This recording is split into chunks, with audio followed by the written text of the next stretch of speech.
Good morning everyone and happy Tuesday. Gusto ko lang sagutin yung question ni Sisi. Sabi niya, Ma'am, bakit nga po pala kapag expat na amo is own gastos po namin pa Dubai? So yun yung mga nasa Pilipinas or nasa ibang country na wala po dito sa UAE.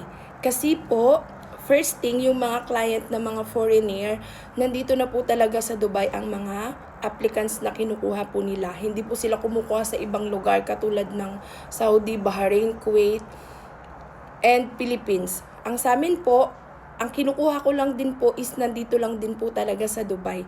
So, in case na gusto nyo pong magkaroon ng mga foreigner na amo, yan po yung mga expat na amo na nagbibigay po talaga sila ng rest at weekly off. Kasi po, yan po ay sumusunod talaga sila sa rules dito sa UAE. So, yun lang. Ikaw talaga ang magagastos kung gusto mo na may weekly off ka. Ikaw talaga ang gagastos ng own expenses mo papunta dito sa Dubai. Yan lang. Thank you.